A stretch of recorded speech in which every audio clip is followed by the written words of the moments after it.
Bullies stripped her coat in winter. Her response left everyone speechless.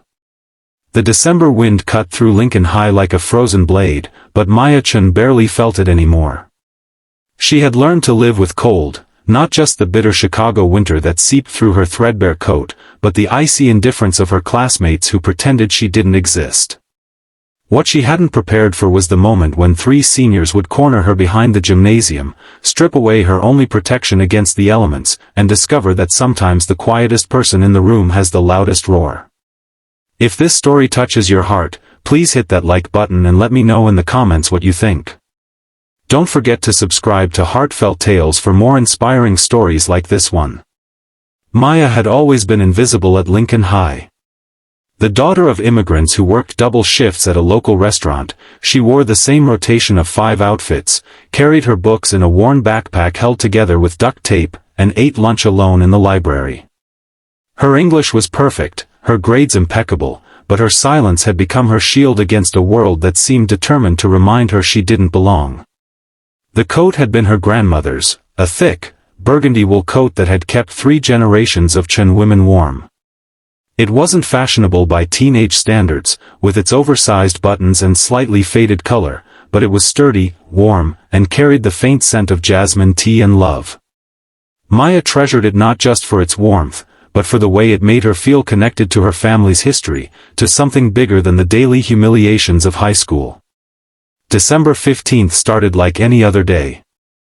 Maya arrived early to avoid the crowded hallways, attended her classes in focused silence, and planned to slip out through the back exit as she always did. But fate had other plans.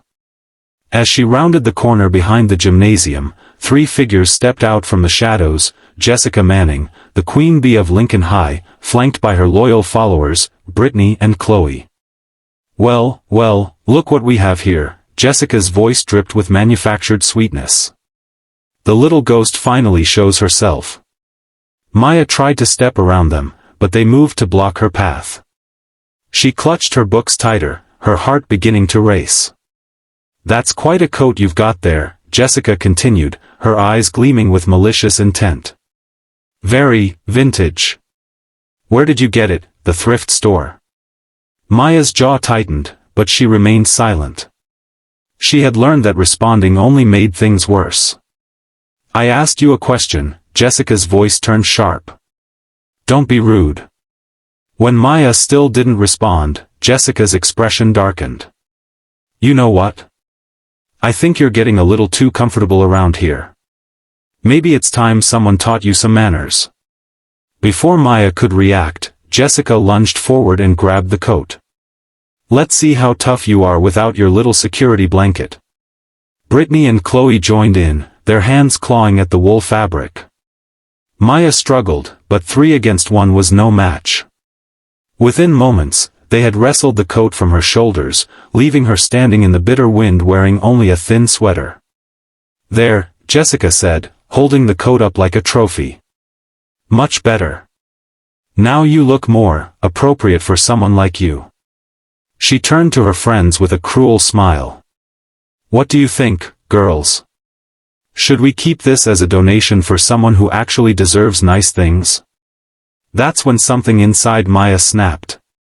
Not broke, snapped into place. Like a puzzle piece finally finding its home, years of suppressed anger, hurt, and determination crystallized into a moment of absolute clarity. She straightened her shoulders, looked Jessica directly in the eyes, and spoke with a voice that carried the strength of every woman in her family who had ever faced adversity. "Give me back my coat." The 3 girls were so surprised to hear Maya speak that they actually took a step back. Jessica recovered first, laughing nervously. "Oh, so the little mouse can speak? How adorable. But I don't think you're in any position to make demands." Maya took a step forward. "That coat belonged to my grandmother, who survived a war you couldn't even imagine. It was sewn by hands that knew what real struggle looked like, worn by a woman who fled her homeland with nothing but hope and determination. It was passed down to my mother, who wore it while working 3 jobs to build a life in a country that didn't always welcome her. And now it's mine." Her voice grew stronger with each word, carrying a power that seemed to fill the space between them. You think taking my coat makes you powerful? You think humiliating someone who has done nothing to you makes you important? You're wrong. You're not powerful, you're pathetic.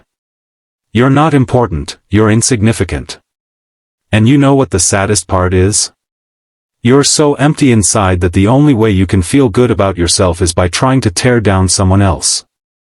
Jessica's face had gone pale, but she held on to the coat defiantly. You can't talk to me like that. Do you know who I am? I know exactly who you are, Maya replied, her voice steady as stone. You're scared. You're scared that despite all your money, all your popularity, all your supposed advantages, you're nothing special. You're scared that someone like me, someone you've dismissed and ignored, might actually be everything you'll never be. Intelligent. Genuine. Strong. She took another step forward, and this time Jessica stepped back. You see, Jessica, you've made a fundamental mistake about me. You think because I'm quiet, I'm weak. You think because I don't fight back, I can't fight back. But I've been fighting battles you can't even comprehend since the day I was born. I've fought against poverty, against prejudice, against people who think my family doesn't belong here. I've fought against the voice in my head that sometimes whispers maybe they're right. Maya's eyes blazed with an inner fire. But here's what I've learned from that fight. I am not defined by what others think of me. I am not diminished by their ignorance. I am not weakened by their cruelty. I am strengthened by it. Every insult, every slight, every moment like this one, they don't break me down, they build me up. They remind me who I am and who I refuse to become. The wind whipped around them, but Maya seemed untouched by the cold. So keep the coat if you want it that badly. It's just fabric and buttons. But understand this, you can strip away my coat, but you cannot strip away my dignity. You can take my warmth, but you cannot take my strength. You can steal what belongs to me, but you cannot steal who I am. By now, a small crowd had gathered, drawn by the commotion. Students pulled out their phones, capturing the moment when the invisible girl became impossible to ignore. Maya looked around at their faces, some shocked, some amazed, some guilty, and she realized that she had found her voice not just for herself, but for every kid who had ever been made to feel small. And to everyone watching, she continued, her voice carrying to every corner of the gathered crowd, remember this moment. Remember that silence is not always consent. Remember that invisible doesn't mean powerless. Remember that the person you dismiss today might be the person who changes the world tomorrow. She turned back to Jessica, who was now holding the coat limply, her earlier bravado completely deflated. The choice is yours, Jessica. You can be remembered as the girl who stole from someone weaker, or you can choose to be better. Right here, right now, you can choose to be the person you pretend to be in front of adults instead of the person you become when you think no one important is watching. For a long moment, the only sound was the wind whistling through the bare trees. Then, slowly, Jessica extended the coat toward Maya. Her hands were shaking, whether from cold or something else, Maya couldn't tell. I'm sorry, Jessica whispered, so quietly that only Maya could hear. Maya took the coat and slipped it back on, feeling her grandmother's strength settle around her shoulders once again. Thank you, she said simply. Then she picked up her books, squared her shoulders, and walked away, leaving behind a crowd of students who would never see her, or themselves, the same way again. The video of Maya's speech went viral within hours. Students who had never spoken to her before approached her in the hallways, sharing their own stories of feeling invisible or powerless. Teachers who had barely noticed her began to see her potential. College scouts started paying attention to the girl who had been hiding in plain sight. But more than the external changes, something fundamental had shifted inside Maya. She realized that her voice, the one she had kept locked away for so long, was not just meant for her own protection. It was meant to be a bridge for others who felt lost, a beacon for those still searching for their own strength. Jessica never bothered Maya again. In fact, she made a point of nodding when they passed in the halls, a small gesture that acknowledged the lesson she had learned that December day. Some of her former followers began to distance themselves from the casual cruelty that had once defined their social circle. Maya started a peer support group at school, creating a safe space for students who felt marginalized or invisible. She became the voice for those who hadn't yet found theirs, proving that sometimes the quietest person in the room has the most important things to say. Years later, when Maya stood at the podium delivering her valedictorian speech, she wore that same burgundy coat.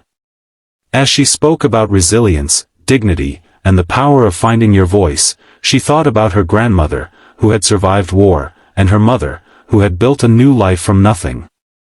She thought about Jessica, who had learned that true strength comes from lifting others up, not tearing them down. But mostly, she thought about that December day when 3 bullies tried to strip away more than just her coat, and discovered that some things, dignity, strength, identity, cannot be taken unless you give them away. The real power, Maya had learned, was never in the coat itself. It was in understanding that no one could make her feel inferior without her consent. It was in recognizing that her worth was not determined by others' opinions but by her own actions and character. It was in discovering that the voice she thought was too small to matter could, when raised in truth and dignity, move mountains.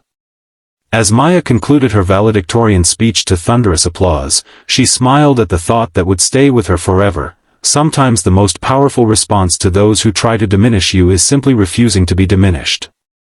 Sometimes the strongest thing you can do is stand up, speak your truth, and remind the world that you are here, you matter, and you will not be invisible anymore. The coat still hangs in Maya's closet today, a reminder that strength often comes not from fighting back with fists, but from fighting back with truth. And sometimes, when the winter wind blows cold and cruel, we all need to remember that beneath our protective layers lies a power that no bully can ever strip away, the unshakable knowledge of who we are and what we're worth. If Maya's story inspired you to find your own voice and stand up for what's right, I'd love to hear about it in the comments below. What moment in your life taught you the power of speaking your truth? Share this video with someone who needs to hear Maya's message today, that they are stronger than they know and more valuable than anyone else can determine. Remember to like this video if it touched your heart, share it with friends who could use some inspiration, and subscribe to Heartfelt Tales for more stories that remind us of the incredible strength that lies within ordinary people doing extraordinary things. Hit that notification bell so you never miss a story that could change your perspective or brighten your day. Your support means everything to me and helps me continue sharing these powerful tales that prove we all have the capacity for courage, no matter how small we might feel. Until next time, remember, your voice matters, your story counts, and you are never as invisible as you think you are.